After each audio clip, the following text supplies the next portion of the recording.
अगर मैं ये बात कहूं कि मालिक की सबसे बड़ी जिंदगी की ये गलती होगी अगर वो किसी भी स्टेज पे पुलिस को लेके जाता है किराएदार के पास कि जी मैं आपको जो है ये 2 मिनट का टाइम दे रहा हूं, या पुलिस वाले जाके डायरेक्ट किराएदार को धमकी लगाते हैं कि ये कब्जा खाली कर दो, नहीं तो हम ये कर देंगे, हम वो कर देंगे, हम पर्चे डाल देंगे, हम जबरदस्ती तुमसे कब्जा ले लेंगे। तो इससे बड़ी मालिक की कोई गलती नहीं हो सकती। उसकी वजह यह है कि किराएदार को अपने हकूक का नहीं पता होता। उसको शायद अंदाजा नहीं होता कि पुलिस के पास इस चीज का कानूनी इख्तियार है या नहीं है, और पुलिस जो है वो अगर उसके दरवाजे पे आ जाती है तो उसको क्या करना चाहिए, ये मैं आज आपको वीडियो में बताऊंगा कि अगर कोई शख्स ऐसी सिचुएशन को फेस करता है तो इससे मालिक को क्या नुकसान हो सकता है, किराएदार के क्या हकूक है, और पुलिस जो है वो इस सारे मामले में कहाँ पे स्टैंड करती है। अपनी वीडियो शुरू करने से पहले मैं आपको ये चीज बता दूं कि 12 जून जो है वो डेट सेलेक्ट हो चुकी है कि जिस दिन बजट पेश किया जाएगा। उसके बाद से मैं आपको एक्टिवली तमाम टैक्सेस के बारे में विद लॉजिकल प्रूफ जो है वो बताता रहूंगा कि कौन सी चीज पे टैक्स ज्यादा हुआ है, कौन सी चीज पे टैक्स कम हुआ है। अभी तक की जो सिचुएशन है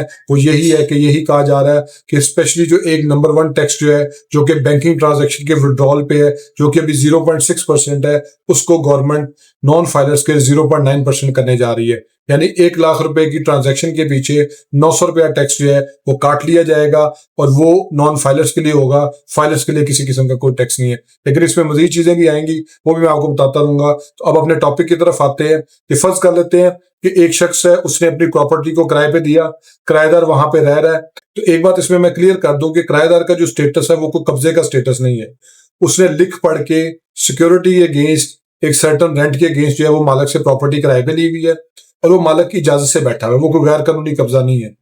अब मालिक इसमें ये गलती करते हैं जी कि पुलिस वाले को कहते हैं, और मोस्ट ऑफ द टाइम वो ऐसा पुलिस वाला होता है जो कि मालिक के किसी तल्लक वाला होता है, उसका कोई भाई है, कोई दोस्त है, कोई सज्जन बेली है। उसको कहते हैं यार ये किराएदार को बाहर निकालना आना जरा शाम को, तो आपकी खिदमत भी करेंगे, और साथ में जो है वो किराएदार को आप बता देना कि वो 2 दिन है, उसके बाद घर खाली कर दे, नहीं तो उसको उठा के ले जाएंगे, ये कर देंगे। पुलिस वाले चले जाते हैं, 3-4 एहलकार जाते हैं मोटरसाइकिल पे, एक आधा को डाले पे चला जाता है। वो जाके किराएदार को धमकाना शुरू कर देते हैं जी कि आपके पास 2 दिन का टाइम है, 3 दिन का टाइम है कि आप ये जो है वो घर खाली कर दें, नहीं तो आपके खिलाफ जो है वो कानूनी कार्रवाई की जाएगी। तो आइए मैं बात आपको क्लियर कर देता हूँ।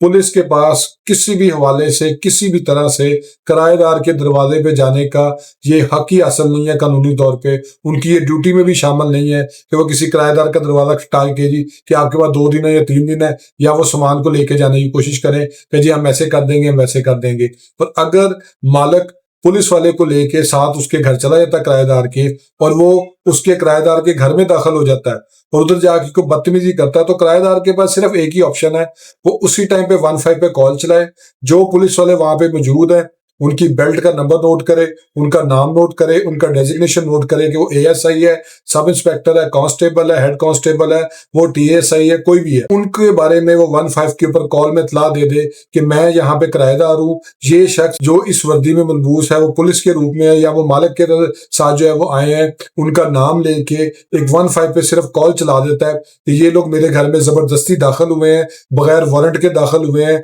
और इन्होंने मुझे धमकाना शुरू किया हुआ, जिनमें से पुलिस वाले मुसल्ला है या मालिक वर्ग जो है वो भी मुसल्ला है। अगर उसके बाद कोई असला वगैरह है तो ठीक है, अगर नहीं भी है तो किसी भी सूरत में मालिक को या पुलिस को किराएदार की 4 दीवारी के अंदर जाने की इजाजत नहीं है। अगर वो फिर भी उस प्रॉपर्टी के अंदर चले जाते हैं तो किराएदार 100% उनके खिलाफ पर्चा भी करवा सकता है, पुलिस वालों के खिलाफ भी पर्चा करवा सकता है 155C के तहत, क्योंकि वो पुलिस ऑर्डर का सेक्शन है और उसका ग्रॉस और नेग्लिजेंट एक्ट है कि अगर वो अपनी ड्यूटी में ऑफिशियल कैपेसिटी से तजावज करते हैं, क्योंकि कानून में ताज़ीरात पाकिस्तान में ऐसी कोई भी दफा नहीं है कि कोई भी पुलिस वाला जाके किराएदार से कब्जा लेके मालिक पे दे सके। लेकिन उसमें ये प्रोविजन जरूर है जिसको हम 452 पाकिस्तान पिनल कोड की प्रोविजन भी कहते हैं, 452 भी कहते हैं। अगर कोई शख्स किसी के घर में जबरदस्ती दाखिल होता है और उसमें वो कोई ऐसा जुर्म करता है जो कि कॉग्निजेबल ऑफेंस है या काबिल दस्तंदाजी जुर्म है, वो उसमें धमकियां शामिल हैं, उसमें बदतमीजी शामिल है, उसमें फिजिकल फाइट शामिल है, उसमें डराना धमकाना, किसी भी वाले से टेरराइज करना, और वो पुलिस वाले जब आते हैं तो वो स्पेशली मुसल्ला होते हैं, तो ये मुसल्ला धमकियों के बीच में आता है। 506B की प्रोविजन बन जाती है, चादर और चार दीवारी का तकद्दस जो है वो किराएदार का किसी भी सूरत में जो है वो वायलेट नहीं किया जा सकता। और अगर किराएदार को थोड़ा सा भी इस मामले में इल्म है, मालिक आ जाता है या उसमें जो है वो पुलिस वाले आ जाते हैं, तो उसके खिलाफ जो है वो 452 के तहत प्रोसीड कर सकता है। पुलिस वालों के तहत जो है वो 506B, 155C, पुलिस ऑर्डर 2002, ये सारी प्रोविजन जो है वो लगेंगी। और उसमें जो है वो सजा बहुत सख्त है, क्योंकि कानून में किसी भी हवाले से इजाजत ही नहीं दी गई कि पुलिस वाले जाके कब्जा खाली करवाएं। कब्जा वो इस सूरत में है कि अगर एक किराएदार जो है वो इसमें किराए में डिफॉल्ट कर चुका है, वो किराया नहीं दे रहा, या वो किसी और एक्टिविटी में मुलव्वस है, या जिससे जो है वो मालिक का जो वो मसला घर है प्रॉपर्टी का होता जा रहा है, तो उसमें सिर्फ उसके पास एक ही जो है वो पावर मौजूद है, एक ही ऑप्शन मौजूद है कि वो रेंट ट्रिब्यूनल के पास जाके बेदखली का दावा करे। इसके अलावा वो कुछ नहीं कर सकता। अगर कोई शख्स पुलिस को लेके जाता है, प्राइवेट बदमाशों को लेके जाता है, 4 लोगों को लेके जाता है, 10 लोगों को लेके जाता है, और वो लोग उस घर में जबरदस्ती दाखिल हो जाते हैं, वहां पे औरतें मौजूद हैं। पहली बात तो ये है कि घर के अंदर अगर लेडीज मौजूद हो तो लेडी पुलिस के बगैर उस घर में वैसे ही जाया नहीं जा सकता। और जब ये किराएदार को इस तरह खाली कराने जाते हैं तो नॉर्मल सर्कमस्टांसेस ऐसे होते हैं कि पुलिस वाले जो है वो दीवारें फलांग के जो है वो घर के अंदर दाखिल हो जाते हैं, टेरराइज करना होता है। क्योंकि ये जो मामला होते हैं ज्यादातर जाती तल्लुकात के बेस के ऊपर चलते हैं। थाने में अगर कोई शख्स इस ग्राउंड के ऊपर दरखास्त देता है कि किराएदार जो है वो मेरी प्रॉपर्टी को खाली नहीं कर रहा,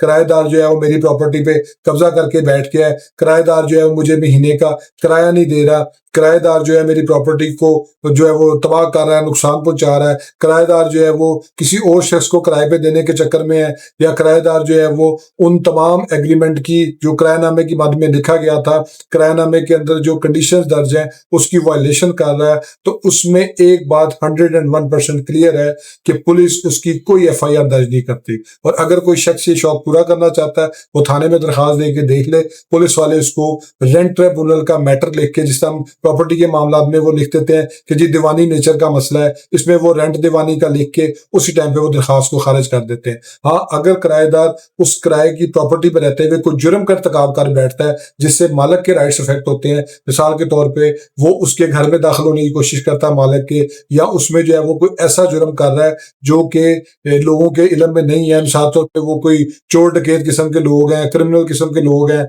या उनका कोई क्रिमिनल बैकग्राउंड है, मालिक को इस बारे में पता चल गया है, तो उस सूरत में वो दरखास्त दे सकता है कि इनके खिलाफ कानूनी कार्रवाई की जाए। लेकिन उसके बावजूद पुलिस वाले उस शख्स से किसी भी हवाले से किसी भी कैपेसिटी में घर का कब्जा हासिल नहीं कर सकते। अगर कोई शख्स लिख पढ़ के प्रॉपर्टी को किराए पे देता है और उस घर का कब्जा वापस हासिल करने के लिए उसको 101% सिर्फ और सिर्फ रेंट ट्रिब्यूनल में दरखास्त देनी पड़ेगी। और अगर वो ऐसा नहीं करता तो उसको जो है वो किसी किस्म से उसका वो कब्जा उसको वापस नहीं मिल सकता, क्योंकि रेंट ट्रिब्यूनल जब इस चीज का फैसला करता है कि कब्जा वापस किया जाए तो उस सूरत में उनका अपना बैलेफ होता है जो कि मौके पे जाता है और पुलिस को लेके लेडी कांस्टेबल पुलिस का अदालती हुक्म में 2 मोअज़्ज़िज़ीन इलाका को ले जा के साथ फिर वो कब्जे को जो है वो हैंड ओवर करवाता है मालिक को। वो भी इस तरीके से जहां पे हम कुफर शिकनी की दरखास्त देते हैं तो ये मामला क्लियर होते हैं। क्योंकि अगर किराएदार इस चीज पे निकल आए कि उसने अपने राइट्स को एक्सरसाइज करना है तो मालिक बहुत बड़ी मुसीबत में आ सकता है। होप आपको ये वीडियो पसंद आई होगी।